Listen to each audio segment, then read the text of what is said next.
तरह का प्रोपेगेंडा लगातार बीजेपी करती आई है, जैसे मनीष जी के साथ हुआ। देखिए, तीन जो मैं कहूँ चार्जशीट है, उसमें तो मनीष जी का नाम भी नहीं है, नेहा जी।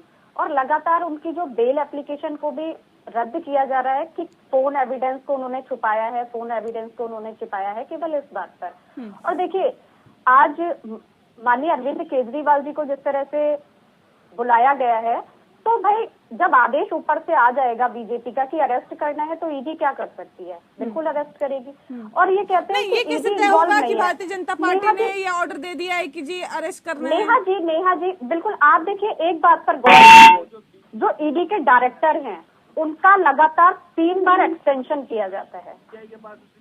स्वाति जी बैठी हुई है, वो जानती होंगी नियमों के तहत कि किस तरह से एक्सटेंशन होता है। तो देखिए, 3 बार डायरेक्टर का एक्सटेंशन करना यूं ही नहीं होता नेहा जी, इसे हम कोइंसिडेंस नहीं कह सकते।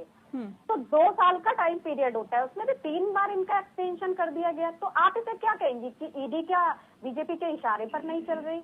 अगर नहीं, ये क्या पैमाना है ये कहने का कि ईडी और सीबीआई जो है वो भारतीय जनता पार्टी के इशारों पर चल रही है? नहीं, अगर आप ये कहें कि एक्सटेंशन कर दिया गया, का जो रवैया है, अगर ईडी और सीबीआई निष्पक्ष काम करते तो अडानी के मसले पर माननीय संजय सिंह ने 11 बार ईडी से समय मांगा नेहा जी। एक बार नहीं, 11 बार उन्होंने समय मांगा, लेकिन ईडी इतनी व्यस्त थी मनीष जी को लेकर, सत्येंद्र जैन जी को लेकर, केजरीवाल जी पर कार्यवाही करनी थी कि ईडी के पास समय ही नहीं था।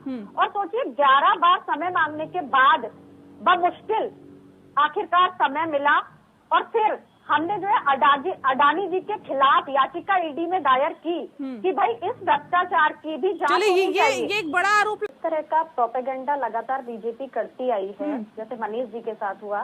देखिए, 3 जो मैं कहूँ चार्जशीट है, उसमें तो मनीष जी का नाम भी नहीं है, नेहा जी।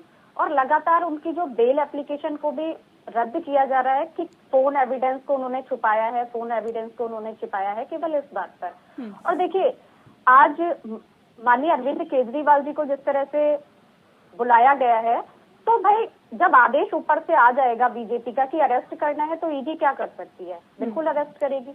और ये कहते हैं ये कैसे तय होगा कि भारतीय जनता पार्टी ने ये ऑर्डर दे दिया है कि जी अरेस्ट करना है? नेहा जी बिल्कुल। आप देखिए, एक बात पर गौर कीजिए, जो ईडी के डायरेक्टर हैं उनका लगातार 3 बार एक्सटेंशन किया जाता है। स्वाति जी बैठी हुई है, वो जानती होंगी नियमों के तहत कि किस तरह से एक्सटेंशन होता है। तो देखिए, 3 बार डायरेक्टर का एक्सटेंशन करना यूं ही नहीं होता नेहा जी, इसे हम कोइंसिडेंस नहीं कह सकते।